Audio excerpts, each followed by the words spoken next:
Hello, everybody.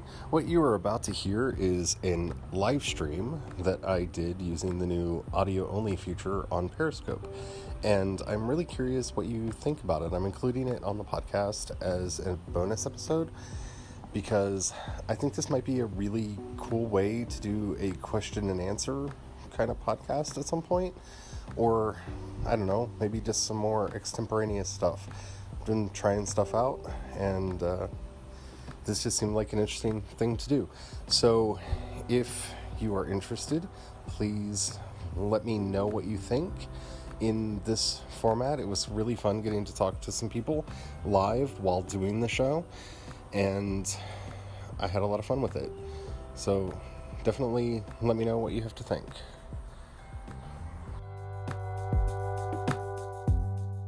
Hi, you might not remember me. My name's Charlie. I used to Periscope a lot, but I don't like turning the camera on.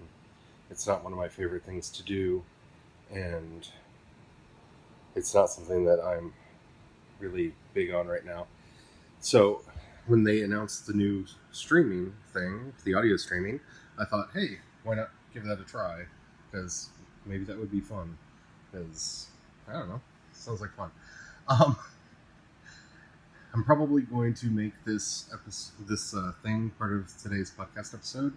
So if you have any questions or comments while I'm talking, definitely put them in the chat, and we'll see how this works, because I'm curious what this is going to be like. So I'm excited about this because, there are times when I kind of want to go live and talk to people, and I don't always want to turn the camera on for a lot of reasons. Namely, I am dysphoric about my own appearance, and so I'm not the biggest fan of sharing it all the time. But I don't know, I'm curious about this.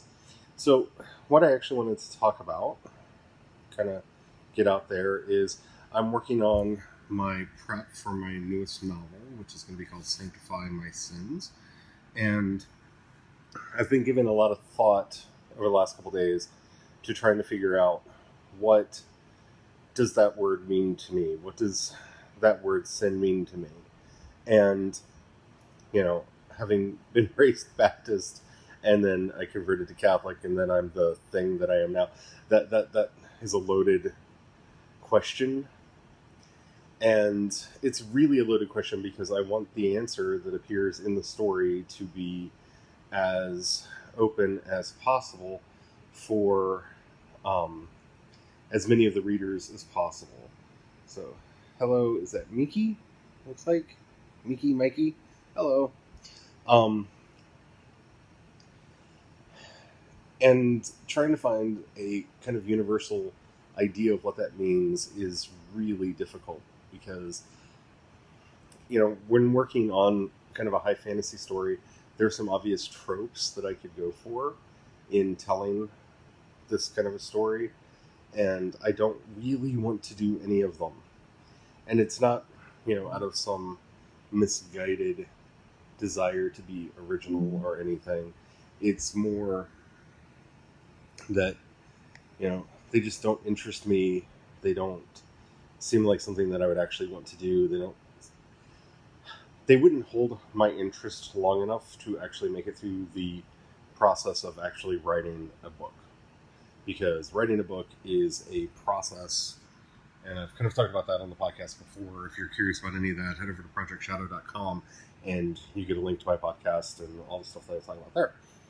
But, yeah, I'm not sure exactly what I want that to mean. Because there are several different ways that I could go with it, and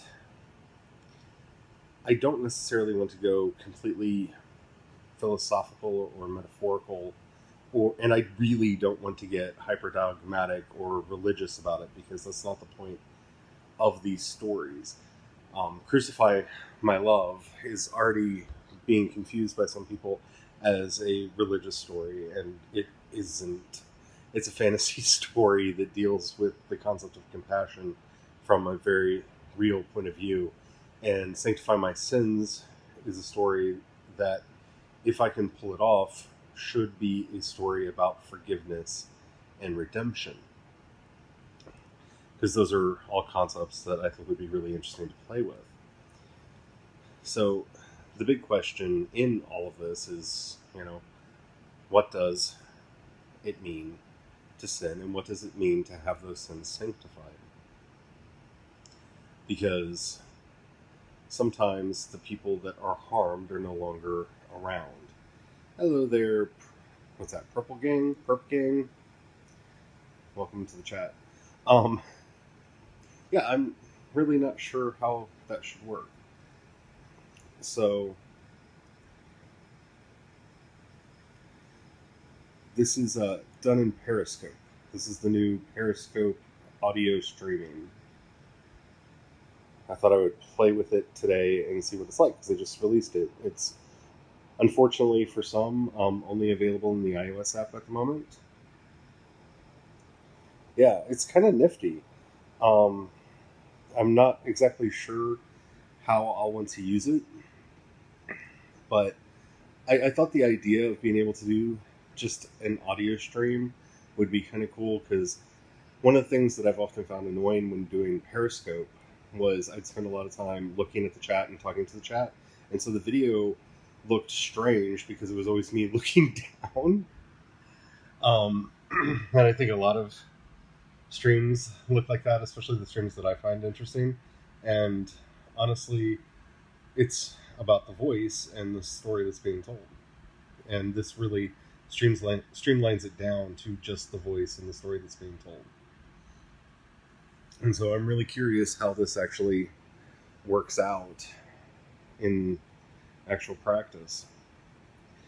And so, yeah, since we got some new people on the stream, what I was talking about is I've been working on the outline for a new book and kind of really struggling over some of the ideas that I want to put in there and make them as broad and open as possible for people to get access to.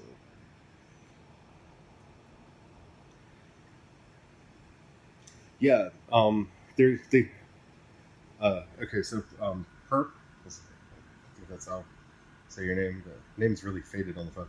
Yeah, it's not available yet for the Android yet, but yeah, this could be really cool.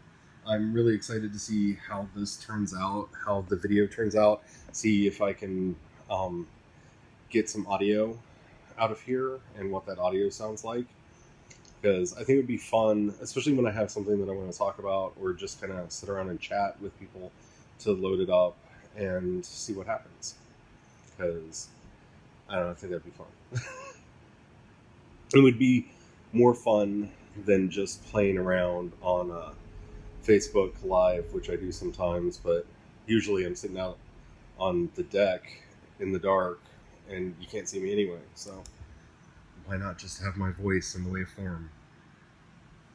And I kind of like watching the little bouncing dots around my avatar as I'm talking. It's oddly mesmerizing to me. I don't know. I don't know what you think. I don't know. I find it strange, and especially for like YouTube, because I have thought about uploading stuff to YouTube a lot. I was uploading episodes of the podcast to YouTube, and looking at this is actually much more motion than a lot of the videos I actually watch on YouTube, and seeing the audio wave as it's moving by, I don't know, it's oddly compelling. Yeah, it would be really cool to actually use something like this to do some of that, to, I don't do a lot of scripted content for like my podcast and stuff, because I sit around and write all day, and honestly I just haven't budgeted the time to do a lot of the writing that would be necessary to script out a podcast in that way. I do generally have an outline and some ideas of what I want to talk about, but this would be really cool, especially for someone like me who does a lot of audio podcasting, to be able to take questions and stuff like I'm doing right now, talking to you, because I can see the chat. And some of the apps that I've played with in the past, they don't really offer that option. Like, I think I'm going to end up making this a bonus episode on the podcast, just because maybe I kind of want to see what the podcast audience thinks about this as something that could be done. I don't know, it's interesting. It's really interesting, and I was looking to see if I have it, and I don't. Apparently, they're going to be rolling out where you can double tap the screen if you're broadcasting and change the color, the background color. So that's kind of cool. They're I don't know. This is kind of a nifty idea for something that I could see myself taking some time and doing, because I don't know, I'm kind of a stream of consciousness kind of person, and there are times when I just have like crazy thoughts, and this might actually be an interesting vector to get them out into the world and share them with people, even separate of, you know, the stories that are in the podcast and stuff.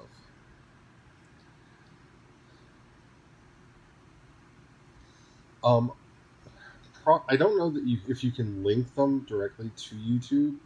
I haven't seen anything like that. It may be possible using some kind of a connection that I don't know of, but it's supposed to actually make a video at the end. So in theory, that video could be just uploaded after the fact. This would be really cool for doing a YouTube live, especially for somebody like me, who doesn't like, you know, taking the time to set up a place to actually look all nifty, because, you know, when you spend all your time writing, you really don't have time to do anything else. Wow, look at the peaks on my left there. Yeah, I do stuff over there a little bit, not that much. I think it's youtube.com/CeDorset, I think. I tried to get that on everything, and I think that's what I got over there. I'm actually looking right now because I'm not 100% sure of that. Well, thank you for that. But let's see.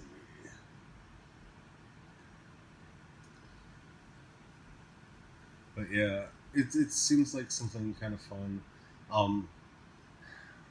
I spend most of my time doing podcasts and stuff, so I do the Project Shadow podcast, which is available on almost every podcast app that you can get it on. If you actually go to projectshadow.com, you'll see a list of, I think it's like 15 or 20, I don't know, it's a lot. I do that through an app called Buffer. Called Anchor, that I really, really like and enjoy using. And it's, let's see, so 1, 2, 3, 4, 5, 6, 7, 8, 9, 10. There are 11 different ways, that at least that I know of right now, that you can subscribe to the podcast, from listening on Anchor, Apple Podcasts, Google Podcasts, Spotify, Breaker, Cashbox, Overcast, Pocket Cast, Radio Public. It's even up on Google Play Music. But yeah, I don't know, this is kind of fun.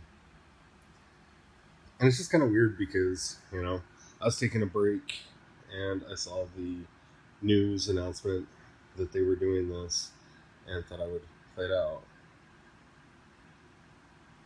Yeah, I actually agree with that. Smaller YouTubers usually have some of the best content, and most of my favorites are kind of smaller YouTubers, and it's kind of cool watching them grow, because especially when they don't change the content that they're making and just keep, you know, doing the stuff that they do, and people sign on to it. Yeah, like, you know, I consider myself much more of, you know, I'm a sci-fi fantasy writer by trade. It's what I've been doing for over 10 years now. And, you know, I really enjoy podcasting. I've been podcasting for I don't know, probably that long, like crazy amount of time. Um, I've done a lot of different podcasts over the years, but those are my two favorite things. I've been trying to find something that I can put up on YouTube though.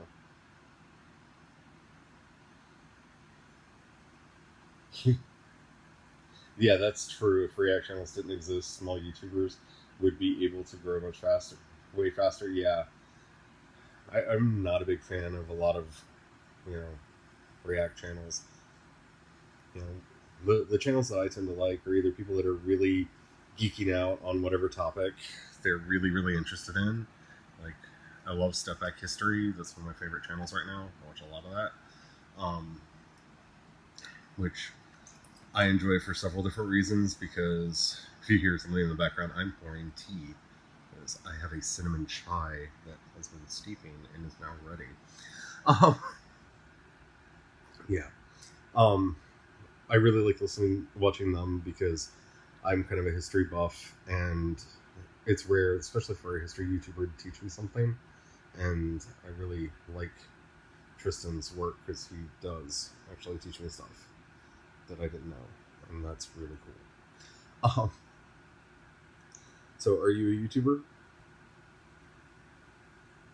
or thinking about it?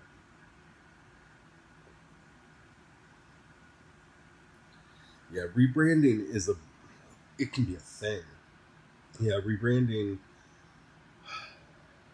See, back when I got started podcasting, we did. I was part of a blog network. Well, I actually started a blog network back in the day. I don't know if you've ever read anything from the Dash Punk blog network. We were a lot of different things, from like Netscape and Horror Addicts and ProjectShadow.com and DashPunk.com, and there were a lot of different sites involved. And a lot of the early podcasts that we did were like deep dive into TV shows, and that was so much fun.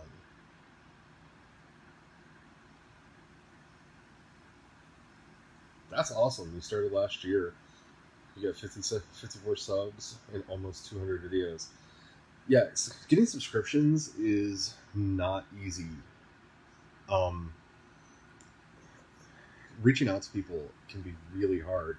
I mean, back when we were doing The Confessed, which was probably the biggest podcast that we ever did, it was a podcast that tied into, I don't know if you remember the show Legend of the Seeker, but we would kind of do deep dives into each episode when they aired, and over the summer hiatuses, we would actually go through the books that the show was based on. And it was a lot of fun to do, and at our heyday with that, we got up to, I think, 20,000 subscribers, and that was a lot of fun. But of course, the show got canceled that we were talking about, and one of the things that we all learned very quickly was how fickle the audience was. They were curious what we thought about that show, and in fact, to this day, I still get requests from people asking if we're going to bring that show back, which I don't know how we do that because the TV show doesn't exist anymore that it was originally on. And, the podcast continued, but we switched over to talk about other things, and a lot of the audience didn't come with us because they only cared about what we had to say about that one show. And yeah, that taught me a lot about branding and how you have to be careful how you brand yourself, and especially when you do a rebranding, because while we never thought that the Confessed was going to go on forever, because no show lasts forever, we thought that a lot more of the audience that we gathered for that show would be interested in other shows that we did, and we were wrong. Because what they were really interested in was just that one show. And when it went away, the community ended up breaking up and going its own separate ways and going into other things. And, lesson learned. So just bear that in mind and be really careful when you're thinking about how you want to brand what you're doing, and especially when you're doing a rebranding, because the audience may not come along for that ride with you, and you just got to be ready for that. That's one of the things that I've learned over the years is that, there are some people that will really stay with you through the whole thing and will support you through the whole thing no matter what. And those are the people that you just hold on to with all your heart because they're awesome. And I'm probably going to do another audio stream later tonight when most of them are off work, because they'll probably hop in and I'll get to talk to them. I just got really excited and wanted to hit play and see how this thing worked. Try it out before then. But yeah, it was kind of nifty. Trying to see how to do and oh.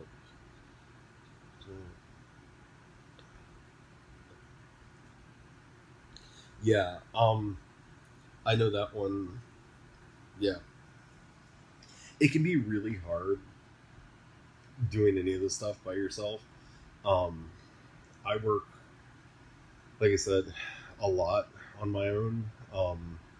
I do all my own art. So, if you go to any of my websites at projectshadow.com or ashdancer.com, all that is my art that's on there. And if it's not, it's clearly labeled as not mine because it's easier to label the aberrations, like the few pieces of artwork that are on that website that are not mine, than to just do what feels like vanity and tag everything as, yeah, I did that. But yeah, I do a lot of my own artwork. I do all of the, recording and editing and stuff. It is a lot easier when you have somebody else to talk to. Back in the day when Project Shadow first started, I had a guest host all the time with the original podcast, and it did two different things for me. It helped my energy so that I sounded better when I talked, and it was really cool to be able to have that energy to bounce off of. And of course, they would say things that I wouldn't think to say, and the conversation got a lot better. And so, yeah, that's definitely a really cool thing to do. And yeah, the Confessed, it was two of us that did it, and we had a kind of a rotating third on that one. Same with Gods and Kings and a couple of the other podcasts that we did back in the day. If you haven't checked out, I feel like I'm shilling for them, but I really like their service. If you haven't checked out Anchor.fm, it's a podcast maker thingy. You can listen to podcasts and actually make podcasts with it. One of the really cool things that they have in there is a tool to help you find somebody to co-host with you, and the co-hosting tools are really nifty over there. I've actually played with them a couple times and guested on some people's podcasts using that, where basically you either submit a topic or you select a topic, and it hooks you up to talk using your phone, and you get kind of a pre-interview where you get to talk to the person and see if it's the kind of show you want to be on, and they get to see if you're the kind of guest host that they want to have on, and if you do, they hit a button. You hit a button and off you go, and you actually record an episode. It's really cool. I really like the stuff that they're doing over there. But yeah, this is kind of nifty. I'm really enjoying this. I think I might play with this a lot more. I'm really curious what it looks like. The thing that gets really weird for me, because I haven't used Anchor in a while, is the share from feature. When you go to share, that gets a little weird. But yeah, it's strange. I'm gonna, what's that? Start sketching. I can draw on this.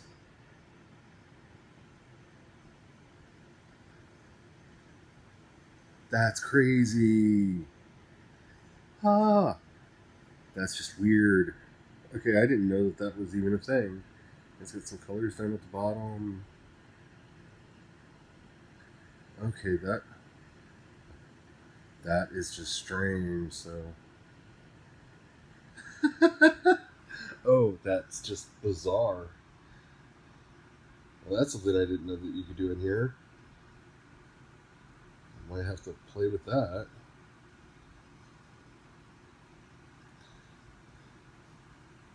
Huh. That's unexpected. So yeah, I've been doing this for like 25 minutes now, so I want to thank you for joining the chat. It was really fun talking to you. Would you check out my channel? Yeah. Hurt Minded. That'd be cool. Yeah, like I said, if you're interested in me babbling, that's probably what this is going to be, because that's what I like to use Periscope for. But yeah, I'm probably going to be doing this more. This is pretty cool. And check out projectshadow.com for everything that I'm doing. Yeah. And so maybe later tonight when I play with this some more. Alright. Bye. And...